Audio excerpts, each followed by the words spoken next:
Indian খুব সুন্দর model যখন বাংলাদেশের কালো মেয়েটিকে দেখলো তখন জোরে জোরে হেসে খুব টিটকারি শুরু করলো। বলছিল, এই কালো মেয়ে, তুমি এত কালো কেন? তখন বাংলাদেশের মেয়েটির অনেক রাগ হয় আর কষ্টও লাগে। সে দৌড়ে বাসায় চলে যায় আর নিজের চেহারার দিকে তাকিয়ে হয়রান হয়ে যায়। তারপর সে আল্লাহ তাআলার কাছে বলে, হে আল্লাহ, আমাকে তুমি সুন্দর বানিয়ে দাও। তখন রাতে সে স্বপ্ন দেখলো কেউ তাকে বলছে, তুমি যেমন আছো তেমনই অনেক সুন্দর। সকালে সে মনের খুশিতে ইন্ডিয়ান ওই অহংকারী মেয়ের কাছে যায় আর বলে, বিউটি কন্টেস্ট করবে আমার সাথে? ইন্ডিয়ান মেয়েটি তখনও হেসে বলল, তুই এত কালো, আমার মতো সুন্দরীর সাথে বিউটি কন্টেস্ট করবি? কিভাবে সাহস করলি?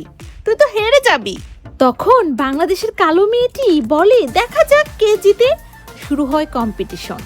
বাংলাদেশের কালো মেয়েটিকে এত সুন্দর লাগছে যে বাংলাদেশের দর্শকরা বলল, আমাদের মেয়ে জিতবে। আর ইন্ডিয়ান মেয়েটিকে দেখে ইন্ডিয়ান দর্শকরা বলল, আমাদের মেয়ে জিতবে।